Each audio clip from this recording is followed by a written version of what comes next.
Gloire au Seigneur, que Dieu soit glorifié. Voilà, je suis content ce matin d'être avec vous et vous dire que j'ai été ce matin particulièrement béni par les chants qui ont été chantés par le frère et la sœur aussi. On a chanté avec eux, mais bon, ça faisait du bien de les écouter. Et on sentait véritablement que, eh bien, ces louanges étaient apportées à Dieu. Amen. Vous savez, il y a quelque chose qui ne trompe pas, c'est que, eh bien, le roi David disait que Dieu siège au milieu de la louange de son peuple. Amen. C'est-à-dire que la louange elle-même devient comme un trône finalement, puisque Dieu s'assit.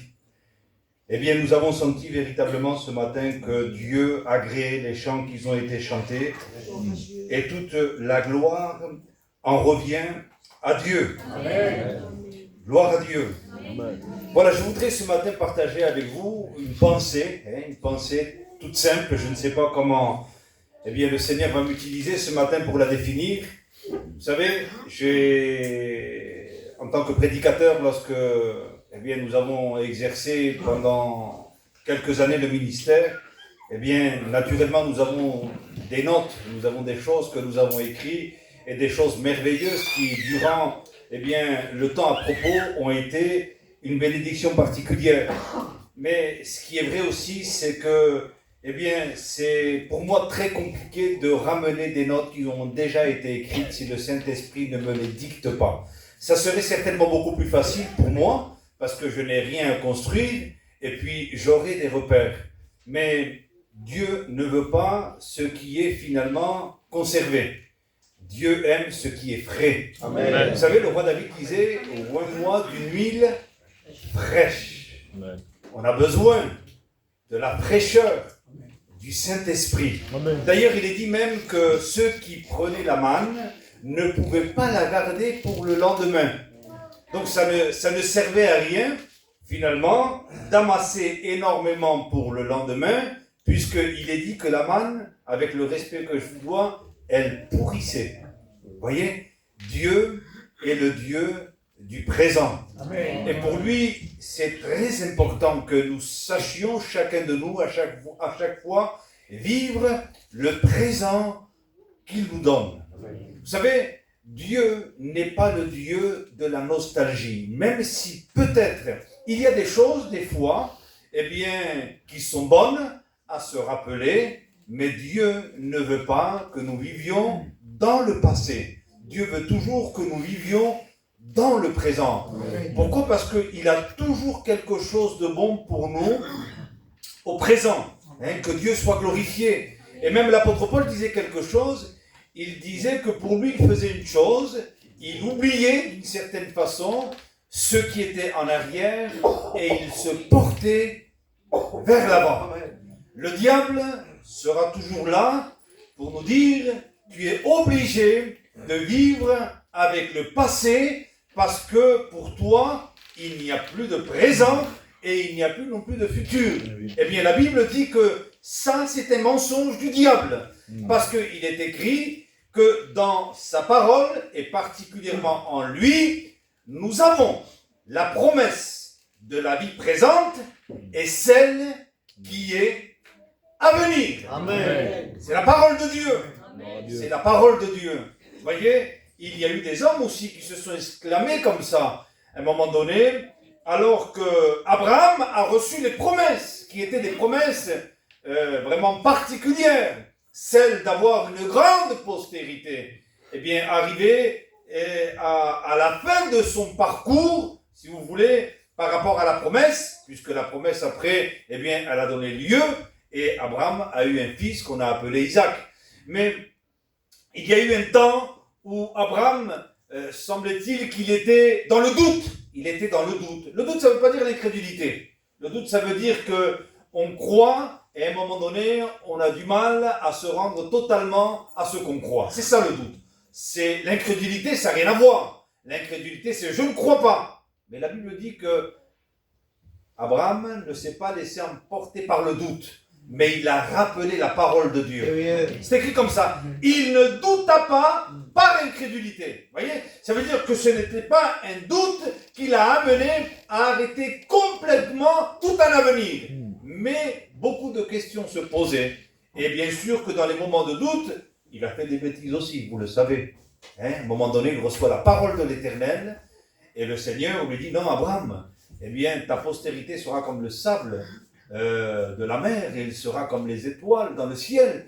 Et pourtant, malgré tout, après avoir reçu cette parole, Sarah, lui, tu vois, finalement, le Seigneur n'a rien fait. Et puis, il faudrait que tu aies un enfant avec ma servante. Et c'était la coutume de l'époque qui faisait que bien des esclaves qui étaient dans la maison, ils pouvaient avoir un enfant du foyer et ainsi être un enfant, si vous voulez, de la famille. Et puis, Abraham a cédé parce qu'il a eu des moments où il s'est laissé entraîner par la parole de Sarah.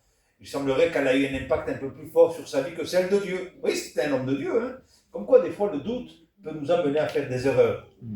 Et il a ouvert, bien sûr, Abraham, des problèmes contre lui-même. Parce qu'à un moment donné, ce qui a été pour lui une joie a été, un combat pour lui. Parce qu'il y a plein de choses qui sont sorties de cette erreur qu'il a fait. Il y a eu après, la mère d'Ismaël qui commençait, à mépriser Sarah. Et jusqu'à un moment donné où il y a eu confrontation et il a fallu qu'il chasse l'esclave, et qu'il chasse aussi l'enfant de l'esclave. Et pour Abraham, ça a été dur. Mais je ne voudrais pas rester sur ce point. Je crois que c'est des choses qui malheureusement des fois arrivent dans le doute, c'est-à-dire qu'on ouvre des portes à des problèmes qui nous seront créés. C'est vrai. Et des fois on dit, Seigneur, pourquoi je suis là? Et Dieu dira tout simplement, parce que tu n'as pas respecté ma parole, parce que tu n'as pas tenu en compte ma parole. Et quand on ne tient pas en compte sa parole, au lieu d'attendre, au lieu de laisser Dieu travailler dans notre vie, on s'est créé des problèmes. C'est nous qu'on les a créés. Dieu n'a jamais voulu qu'Ismaël naisse en réalité d'Abraham. D'ailleurs, quand le Seigneur lui dira, à un moment donné, Abraham, donne-moi ton fils. Et il va lui dire même ton unique.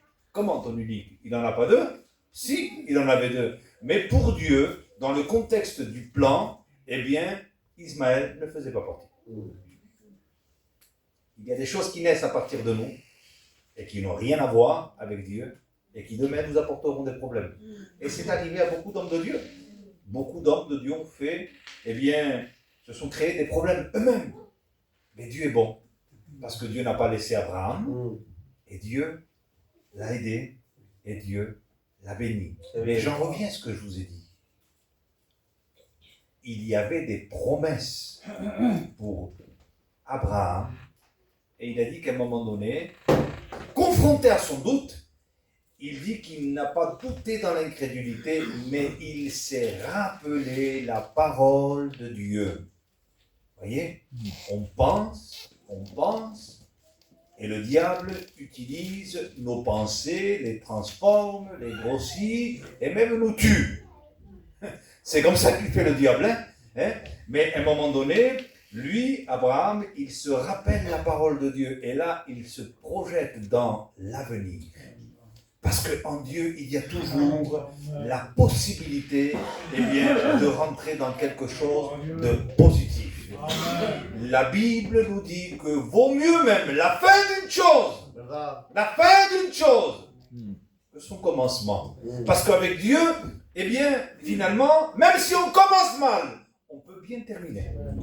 On peut bien terminer.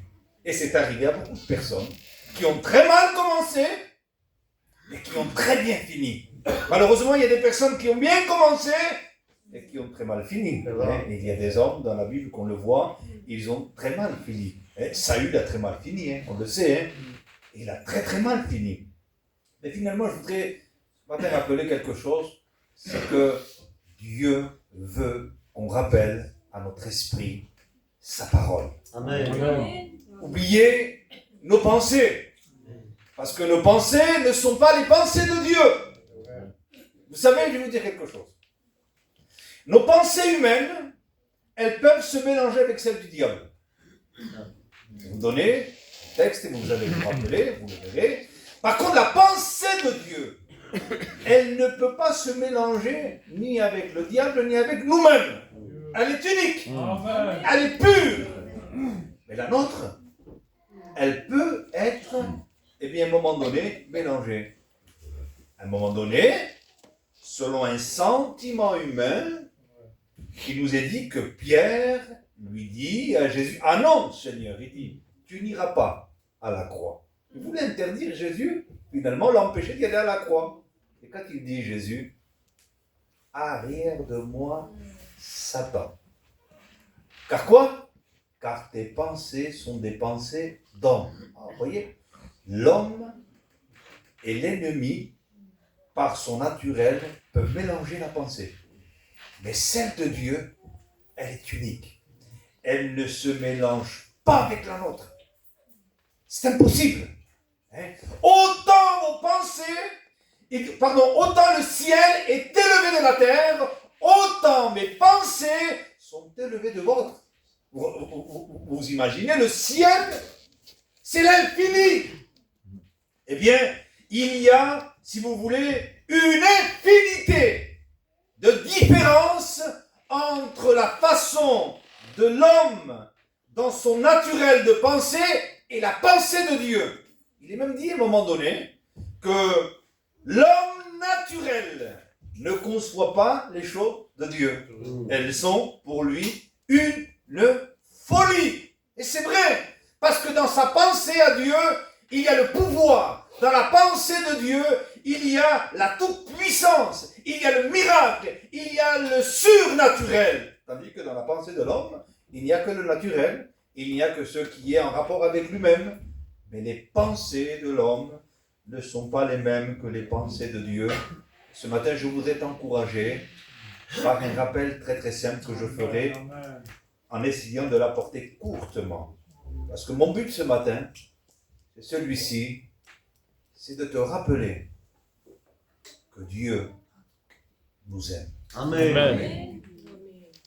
Amen. Dieu nous aime. Amen. Et je vais lire un texte avant. Et ce texte se trouve dans Esdras, au chapitre 2 et au verset 64. Je vous lis juste ces quelques versets et nous allons essayer après de mieux comprendre cela. L'assemblée tout entière était de 42 360 personnes, sans compter les serviteurs et leurs servantes, au nombre de 7137. Parmi eux se trouvaient 200 chantres et chanteuses. Ils avaient 736 chevaux, 245 mulets et 400 chameaux et 6720 ânes. Plusieurs des chefs de famille, à leur arrivée vers la maison de l'Éternel à Jérusalem, firent des offrandes volontaires pour la maison de Dieu afin qu'on la rétablisse sur le lieu où elles avaient été selon leurs moyens. 60 000 d'arides d'or, 5 000 mines d'argent et 100 tuniques sacerdotales. Les sacrificateurs et les lévites, les gens du peuple, les chantres, les portés et les Nithéniens s'établirent dans leur ville. Tout Israël habita dans les villes. Pourquoi ce texte? Parce qu'il est important tout simplement de vous rappeler qu'il y a eu un temps. Il y a eu un temps où tout Israël a été déporté, exilé. Et le temple avait été complètement détruit. Et là, il y a eu un moment très particulier, parce que dans ce moment particulier, eh bien, Dieu a donné un laps de temps à Israël de pouvoir revenir dans leur terre et de reconstruire le temple. Et il y eut, eh bien, une manifestation de joie incroyable au milieu du peuple. C'est comme si le peuple n'y croyait plus que le temple pouvait être reconstruit. Pour nous, en réalité, un local n'a pas plus d'importance que ça, parce que finalement, nous sommes dans la nouvelle alliance, et qu'en réalité, l'église, ce n'est pas le local, mais l'église, ce sont les chrétiens. Amen. C'est-à-dire qu'on n'a pas besoin d'un local, on peut se réunir dehors, on peut se réunir, je ne sais pas moi, où vous voulez, mais là où 2 ou 3 sont réunis Amen. En son nom, eh bien, il est au milieu, et c'est ce qui finalement fait l'église. Mais pour eux, ce n'était pas pareil. Pour eux, le temple, c'était quelque chose de très particulier. On se déplaçait de partout pour aller au temple. Pourquoi? Parce que Dieu avait fait résider son nom. Et il y avait dans le temple, eh bien, la présence de Dieu dans le lieu qu'on appelle le lieu très saint. Et pour eux, c'était quelque chose de très important, au point même, quand ils étaient dans l'exil, ils se mettaient, si vous voulez, dans l'orientation, face au temple, pour adresser des prières à Dieu. Parce que dans la pensée israélite, c'était une certitude, Dieu était dans le temple. Parce que les paroles mêmes, eh bien, de Salomon étaient celles-ci, il les avait rapportées de Dieu, que Dieu veillerait toujours à avoir ses yeux sur le temple. C'était la maison qui avait été accordée à l'Éternel. Amen. Et je vous passe les lectures parce que je voudrais qu'on en vienne maintenant à ce que je veux vous expliquer. C'est que, eh bien oui, ça avait été un moment de joie, ça avait été un moment très particulier parce que le temple avait été reconstruit, mais au milieu de toute cette assemblée, il nous est dit qu'il y avait des jeunes et qu'il y avait aussi des anciens. Et les anciens faisaient mémoire de ce qui s'était passé. Et en regardant le temple, il nous est dit que eux, ils pleurèrent. Les anciens pleurèrent. Et il nous est dit que les jeunes explosaient de joie en chantant des cantiques à Dieu. Il y avait comme un contraste qui, en réalité, n'était pas un contraste. Mais au milieu de la joie, il y avait des pleurs. Pourquoi je vous dis ça? Parce que de ces deux sentiments, eh bien, nous pouvons nous apercevoir de l'œuvre puissante du Saint-Esprit qui sera répétitive tout au long de notre vie. Qu'est-ce qui sera répétitif tout au long de notre vie? Ces deux expressions, lesquelles? Le sentiment d'avoir péché contre Dieu, parce que si le temple avait été détruit, c'est parce que Israël s'était écarté de Dieu. Et il y aura, eh bien, dans tout le parcours de notre vie chrétienne, eh bien, pendant toute la durée, ces sentiments reviendront constamment, parce que nous ne sommes pas parfaits, et nous réaliserons dans l'étape de notre vie, eh bien, que nous avons manqué Dieu, et que finalement, si, eh bien, nous sommes rentrés dans des choses qui nous ont amenés, eh bien, à de la misère spirituelle, c'est tout simplement parce que nous n'avons pas marché convenablement avec Dieu. Et c'est ainsi que ces gens l'exprimaient, ces anciens. Ils se rappelaient qu'ils avaient été exilés parce qu'à un moment donné, ils avaient abandonné la parole de l'Éternel. Mais il y avait aussi ces jeunes qui, eux, voyaient le temple, qui était là, qui était reconstruit et qui manifestaient de la joie. Voyez, l'œuvre du Saint-Esprit sera toujours celle-ci. Maintenant, vous allez mieux comprendre. C'est que le Saint-Esprit nous convaincra de péché sans jamais nous tuer. Le Saint-Esprit n'excusera jamais nos péchés, mais jamais il est envoyé pour nous tuer. C'est le diable qui tue. C'est lui qui, lorsqu'il démontre ce qui ne va pas dans notre vie, c'est pour nous détruire. Le Saint-Esprit ne fait pas ça. Le Saint-Esprit nous convainc de péché. Le Saint-Esprit n'excuse pas notre péché. Le Saint-Esprit ne voile pas notre péché. Mais le Saint-Esprit, lorsqu'il vient vers notre vie, il nous rappelle le mal qu'on a fait pour qu'on puisse s'en détourner. Et voyez, c'est quelque chose de magnifique parce que il arrive, le Saint-Esprit, tout en nous montrant ce qui ne va pas dans notre vie, il arrive aussi à nous montrer comment les choses peuvent se réparer. C'est pour cela que quand il y a une œuvre de l'Esprit dans notre vie, et pourquoi je vous dis ça? Parce que le diable est capable de se faire passer par le Saint-Esprit. Et il peut utiliser des fois, si vous voulez, l'honnêteté et la sincérité dans notre cœur pour nous attaquer et en nous disant tu vois ça ne va pas, ceci ça ne va pas, cela ça ne va pas. Et finalement lorsque nous sommes sincères parce que nous avons un cœur purifié,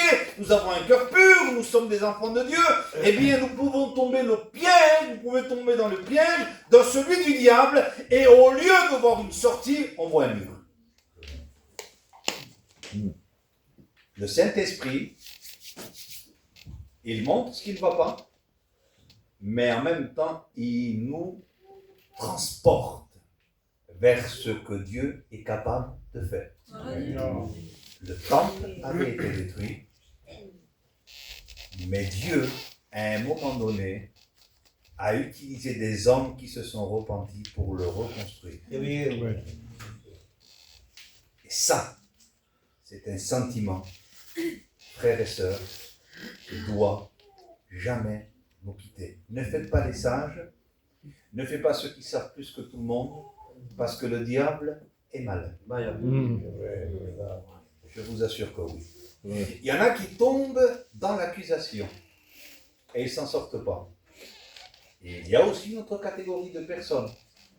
C'est pas qu'ils tombent dans l'accusation, ils tombent dans la légèreté. Ça, c'est pas bon non plus. C'est des gens qui disent, bon, faut pas non plus abuser. Non, ça c'est dangereux aussi. Parce que le diable, vous savez, il a beaucoup de façons pour nous éloigner de Dieu. Autant il peut nous accuser, qu'autant il peut nous dire, mais non, il ne s'est rien passé, continue. On n'a pas besoin d'en faire autant. Je voudrais vous rappeler ici que le Saint-Esprit a été envoyé afin que la connaissance ne nous manque pas. Amen. Parce que l'onction, nous dit la Bible, nous enseigne toutes choses. Amen. Et que le Saint-Esprit est celui qui rappelle la parole de Dieu. Amen. Le Saint-Esprit est celui qui nous conduit dans toute la vérité. Il n'y a pas de vérité dans le diable. Il n'y en a pas du tout. La vérité n'existe que dans l'esprit de vérité. Amen. La vérité n'existe que dans la divinité. Amen. Jésus dit, je suis la vérité. La Bible dit que Dieu est le Dieu qui ne ment point. Et Jésus a dit qu'il était la vérité, mais il a dit aussi qu'il enverrait l'esprit de vérité. La vérité n'a qu'une seule source en réalité, c'est Dieu. C'est Dieu et Dieu seul. Je ne sais pas comment tu es ce matin. Il est possible que ce matin, j'ai prié Dieu, j'ai dit Seigneur, je pourrais prendre des messages, mais je ne vais pas les prendre. Je vais laisser parler mon cœur parce que je sens une inspiration. Amen. Il y a peut-être des personnes ici qui sont fatiguées, des personnes ici qui sont abattues. Il y a peut-être certaines personnes qui se disent, mais finalement, je n'arriverai plus. Ça ne marchera plus. Eh bien, je voudrais te dire que Dieu n'est pas limité par rien, parce qu'il est connaisseur de tout. Il est connaisseur de tout. J'ai lu ce texte, Patrick, quand il est dit qu'à un moment donné, le fils prodigue voulait revenir. Vous savez ce qu'il est écrit? Le père le vit de loin. Le fils ne l'a pas vu, mais le père l'a vu. Et ce qui est certain, c'est que Dieu nous voit. Amen. Et qui mieux que lui comprend tout. Amen. C'est tout. Et il comprend tout. Je vous rappelle un texte dans la parole de Dieu. Amen. Le Seigneur est intercepté par un homme formidable. Vous le connaissez tous. On en parle beaucoup dans nos églises. C'est Nicodème. Nicodème, docteur de la loi. Nicodème qui était un enseignant. Nicodème qui vient féliciter Jésus en lui disant, nous savons que tu es de Dieu, car personne ne peut faire ces choses si Dieu n'est avec lui. Et Nicodème est face à Jésus. Et Jésus va lui dire une parole très puissante qui n'a jamais été entendue. Pour la première fois, cette parole va prendre jour. Et que Dieu fasse que cette parole ne soit pas dans l'obscurité dans ta vie, mais qu'elle soit toujours le soleil qui rayonne dans ton cœur, parce que tout démarre de là. Nicodème, Dieu a tant aimé le monde. Il parle de lui, hein, parce qu'il est Dieu. Et Jésus-Christ va révéler maintenant quelque chose qui s'est passé dans l'éternité. Vous vous rendez compte? Il dit Nicodème, Dieu a tant aimé le monde qu'il a donné son Fils unique. Pierre nous dit à un moment donné que ce n'est pas par de l'or ni de l'argent que nous avons été rachetés de notre vaine manière de vivre, mais par le sang précieux, il dit de Jésus-Christ, comme d'un agneau sans tache, écoutez bien maintenant, prédestiné avant la fondation du monde. Amen. Ça veut dire quoi? Ça veut dire que dans l'éternité, il y avait quelque chose. Et qu'est-ce qu'il y avait dans l'éternité? Dieu voyait une humanité qui allait sombrer dans le péché par la tentation du diable. Et la Bible nous dit que Dieu, dans l'éternité, va préparer un plan. Le Père, le Fils et le Saint-Esprit. Et ce plan, c'est quoi? Eh bien, Jésus va l'identifier. Dieu a tant aimé. Vous vous rendez compte? On est loin. On n'a pas eu le temps de dire quoi que ce soit. On n'a pas eu le temps de bouger quoi que ce soit que dans l'éternité. Dieu nous aime. Dieu s'apprête à faire le plus grand de tous les sacrifices. Dieu va donner son Fils. Il va le donner pour qui? Écoutez bien. Pour des gens comme nous.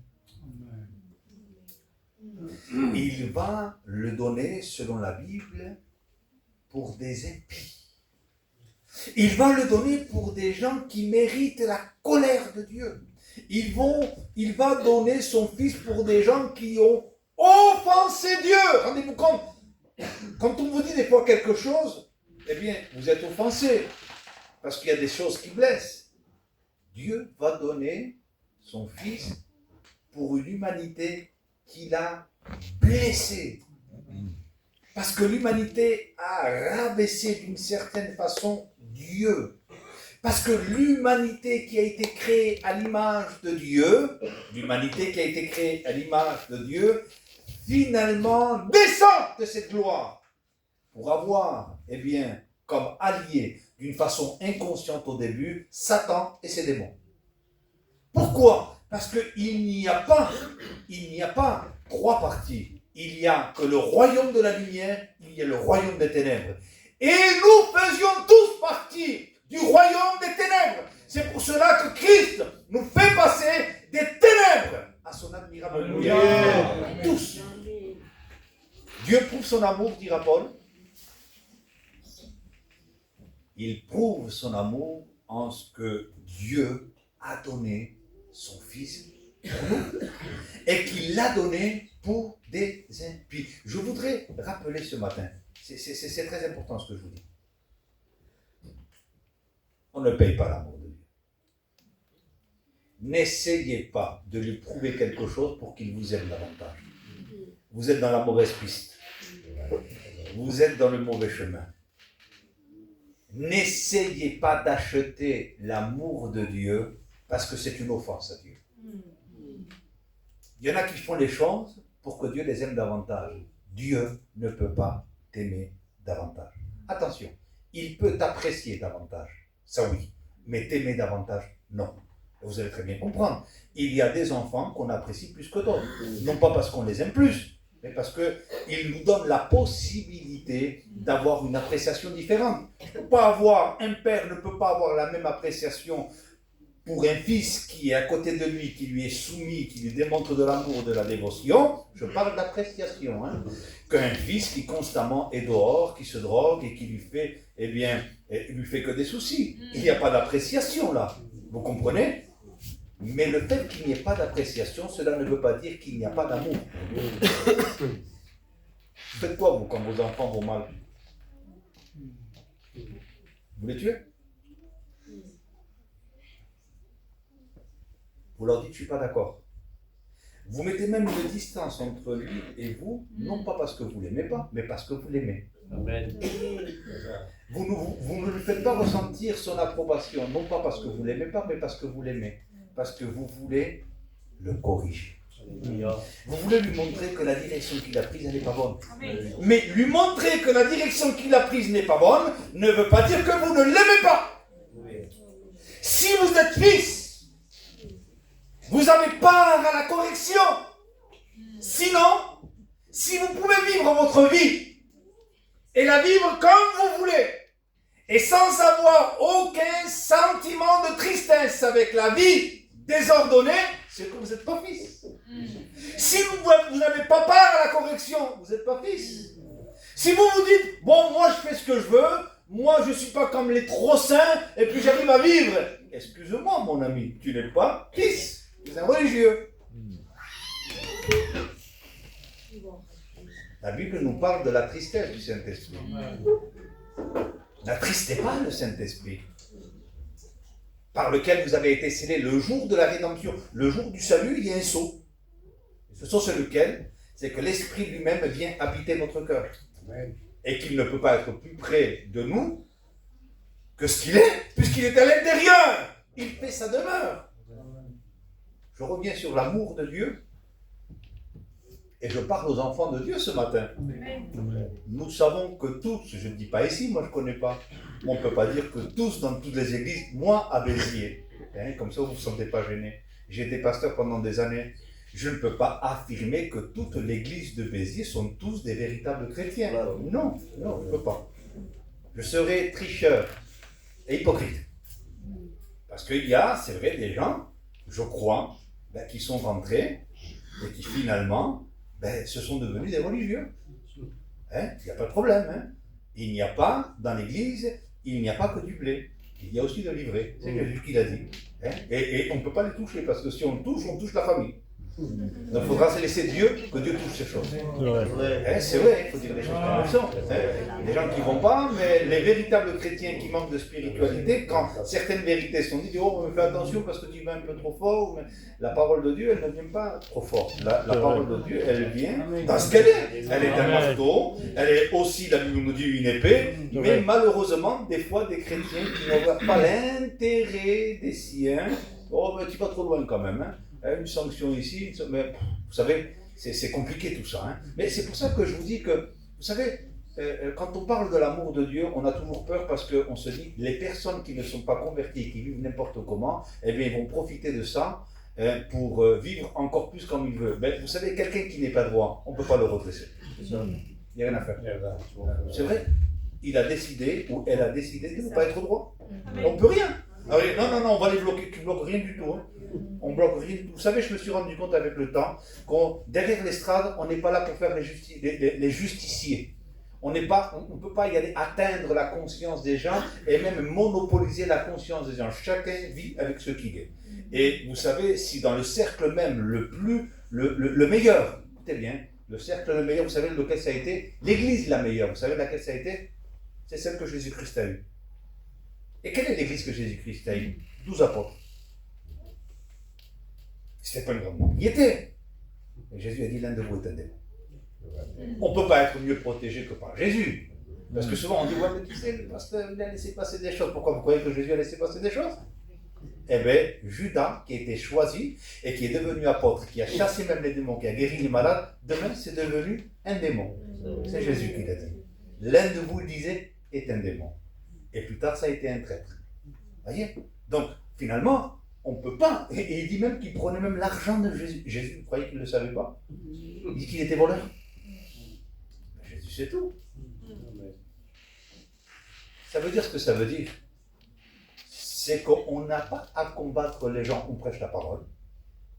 La personne est droite, parce que le salut est réservé à ceux qui ont le cœur droit. C'est écrit. Mais si on commence à faire ça, à excuser, non, on n'excuse pas. Et mon but n'est pas là ce matin. Mon but n'est pas, si vous voulez, d'essayer de frapper sur qui que ce soit, puisque justement je vous prêche l'amour de Dieu. Amen. Voyez, mais l'amour de Dieu est celle-ci. C'est que Dieu sait tout. C'est que Dieu connaît tout. Amen. Et que de toute éternité, on n'a pas eu besoin qu'on lui renseigne qui on était. Dieu a vu qui tu étais, qui j'étais, et il a dit, moi, je donne ma vie pour l'Antonio. Je l'aime. Et je vais lui donner le meilleur de moi-même. Ce n'était pas les anges, ce n'était pas les archanges, c'était lui-même. Christ s'est offert pour nous. Et Paul, qui a eu cette révélation, écoutez bien, a dit à un moment donné, alors, devant cette révélation, il dit, qui nous séparera de l'amour de Christ? Il va dire, je le lis avec vous, parce que j'ai juste après 2 images à vous donner qui sont très importantes concernant l'amour de Dieu. Il va dire, qui nous séparera de l'amour de Christ? Sera-ce la tribulation? Romains chapitre 8, verset 35. L'angoisse, ou la persécution, ou la faim, ou la nudité, ou le péril, ou l'épée, selon ce qui est écrit, c'est à cause de toi qu'on nous mène à mort tout le jour, qu'on nous regarde comme des brebis destinées à la boucherie. Mais dans toutes ces choses, il dit, nous sommes plus que vainqueurs par celui qui nous a aimés. On n'est même pas fort parce qu'on l'aime. Ça vient après ça. On est fort parce qu'il nous aime. Amen. Amen. Allez, je le répète encore une fois. On n'est pas fort parce qu'on l'aime, en premier lieu. Nous sommes forts parce qu'il nous aime. Amen. Je vous en dis une autre. Jean disait, si nous l'aimons, c'est parce que lui nous a aimés le premier. Amen. Il ne nous aime pas parce qu'on l'a aimé, nous.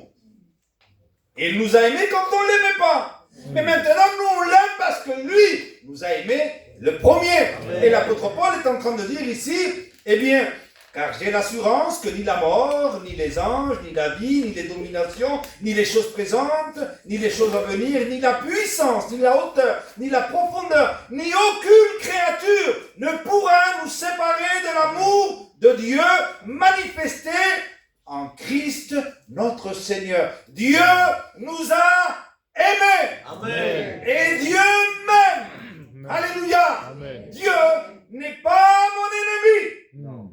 Dieu est celui qui a donné sa vie. Et l'interpellation, elle est là.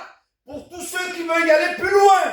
Peut-être que je ne suis pas dans l'appréciation qu'il voudrait que j'ai. Mais il y a quelque chose que je ne peux pas enlever. Je n'ai jamais réussi à être aimé un peu plus de Dieu. Et on ne le sera jamais. Écoutez bien. Jean a dit quelque chose. L'amour est de Dieu. Et il va dire à un moment donné, Dieu est amour. Amen. Vous savez ce que ça veut dire ça? C'est que l'amour est divin. Et ce qui est divin, c'est quelque chose qui ne peut ni augmenter, ni diminuer. Écoutez, Dieu ne peut pas être des fois un peu plus saint et des fois un peu moins saint. Dieu ne peut pas être des fois un peu plus juste et des fois un peu moins juste. Parce que Jacques va dire, il n'y a pas d'ombre de variation en lui. Dieu ne varie pas. Nous, on peut être comme ça. Je l'aimais, cette personne. Mais c'est plus comme avant. Ça, c'est l'homme. Nous sommes variables. Mais quand Dieu aime, il parle de son être. Amen. L'amour, pour lui, n'est pas un sentiment simplement. C'est lui. Est-ce que Dieu peut changer? Le prophète disait, Dieu ne peut changer. Et Dieu ne change pas. Il est éternellement ce qu'il est. Amen. Voyez, je m'avance vers cette vérité ce matin. Et je me dis, Seigneur, d'accord, je ne suis pas dans l'appréciation parce que j'ai des choses à arranger, mais que le diable ne vienne pas me dire des mensonges. Tu m'aimes. Il y a de l'avenir avec toi, Seigneur? Oui, il y en a. Parce que Dieu t'aime. Amen. Le Seigneur va trouver une femme qui s'appelle, il n'y a pas de nom finalement dans la Bible, mais nous on l'appelle la femme samaritaine. Et il vient la rencontrer. Vous savez que la conversation elle est étendue. Et à un moment donné, cette femme petit à petit comprend que la personne qui est avec lui n'est pas n'importe qui. Et vous savez, que le Seigneur lui propose à cette femme un avenir glorieux. Et tu vois, si tu bois de l'eau comme moi je te donne, il dit, elle deviendra en toi une source qui jaillira jusque dans la vie éternelle. Donc un présent pour l'éternité. Alors cette femme lui dit, Seigneur, donne-moi là cette eau. Il dit, va et appelle ton mari. Il dit, je n'ai pas de mari.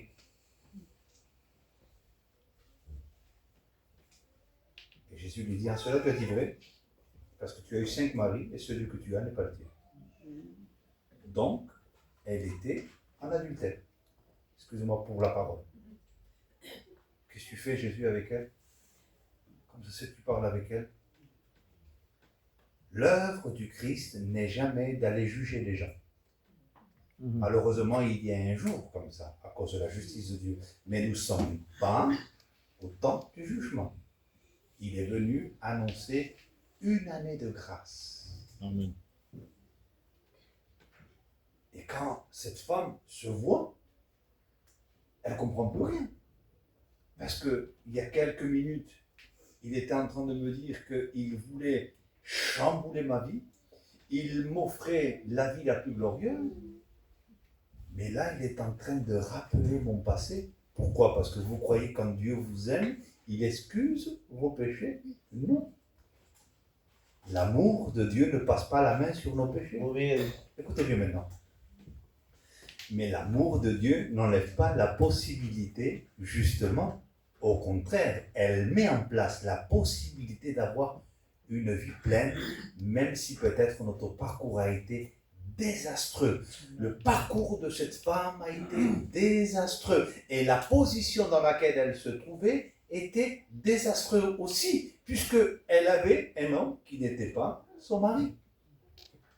Alors, à un moment donné, cette femme a dit quelque chose. Elle s'arrête là. Elle jette la cruche qu'elle a, parce qu'elle devait prendre de l'eau.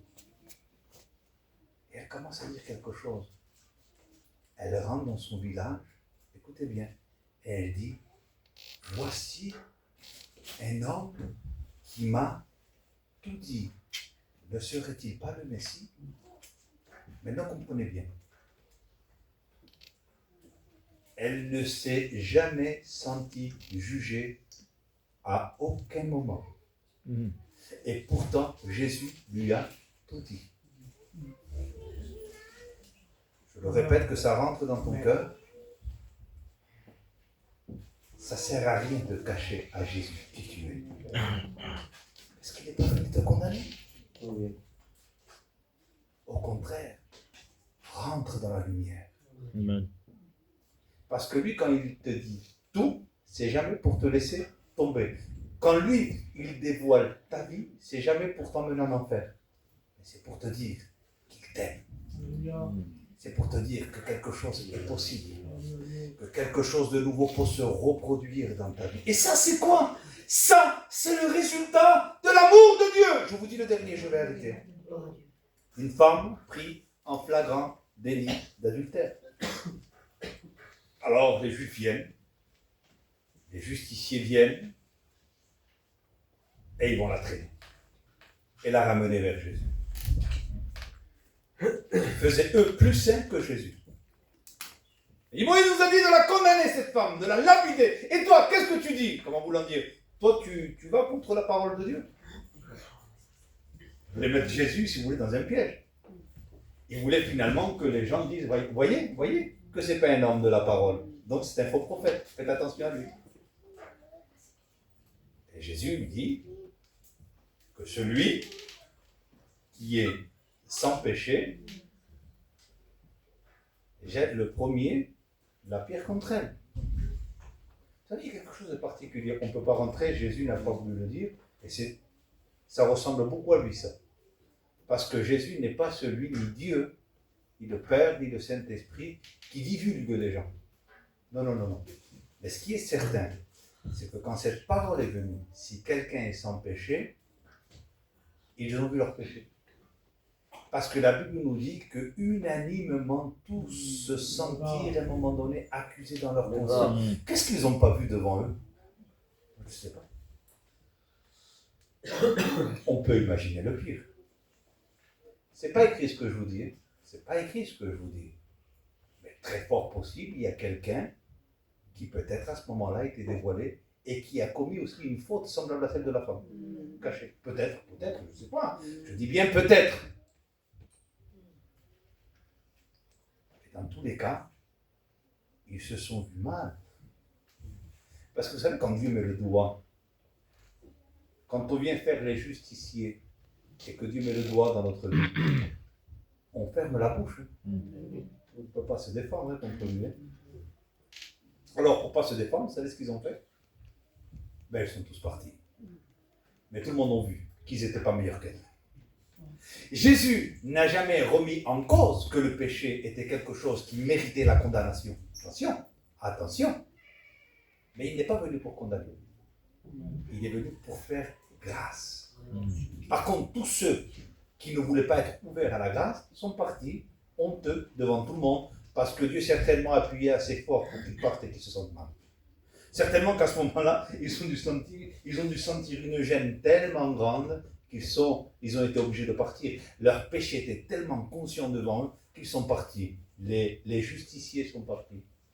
Ceux qui se faisaient plus saints que Jésus. Une chose maintenant.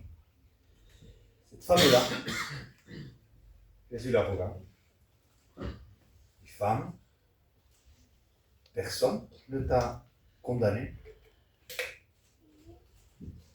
Elle lève ses yeux, le regarde. Elle dit non, Seigneur, personne. Elle dit moi non plus. Ça, c'est l'amour de Dieu. Parce qu'il aurait pu prendre la pierre et la lapider. Il était sans péché, lui. Jésus a porté toute l'image et le cœur de Dieu, de celui qui nous a tant aimés. Mais attention, Jésus lui redonne de l'espoir dans son amour. Et qu'est-ce qu'il lui dit? Je ne t'accuse pas. Mais va et ne pêche plus. Je ne sais pas comment vous êtes vous ce matin. Vous êtes tellement que ce sentiment de la construction avec lequel j'ai introduit ce matin puisse vous faire regarder avec tristesse la déviation qu'on peut prendre. Mais le message complet est celui-ci. Le Saint-Esprit ne vient jamais nous tuer. Il vient nous éclairer. Soyons sérieux avec lui. Soyons transparents. Parce qu'il est prêt à nous pardonner. Il est prêt à nous donner la force de marcher autrement. La vie chrétienne, elle ne dépend pas des forces. La vie chrétienne, elle dépend de la foi que nous avons mis dans la parole de Dieu. Alors toi tu dis non mais moi c'est fini, tu comprends, ça va plus. Mais ta foi, non pas dans ce que tu penses, mais dans la parole de Dieu. Parce que le texte est celui-ci. Dieu a tant aimé le monde qu'il a donné son Fils unique, écoutez bien maintenant, afin que quiconque croit en lui. Parce que ce n'est pas un problème que tu ne crois pas en toi. Le problème, c'est que tu ne crois pas en lui. Il y a des gens qui disent, moi je ne crois plus en rien. C'est pas grave, c'est pas grave. En vérité, quand tu dis je ne crois plus en rien, c'est que tu ne crois plus en toi. C'est tout. C'est tout. Mais ce matin, emporté par la parole qui vient avec toi, rappelle-toi que lui, il a été donné afin que si tu crois en lui, tu ne périsses pas. Et que tu aies la vie éternelle. Mon frère, ma sœur, ce matin, reprends courage. Amen. Le Seigneur t'attend. Et il te dit, ne te laisse pas emporter par les mensonges du diable, parce que je t'aime. Et je ne t'aime pas à te laisser dans la misère, mais je t'aime à te donner de l'eau vive qui jaillit jusque dans la vie éternelle. Si quelqu'un a soif, disait Jésus, qu'il vienne à moi et qu'il boive. On prie le Seigneur. Seigneur,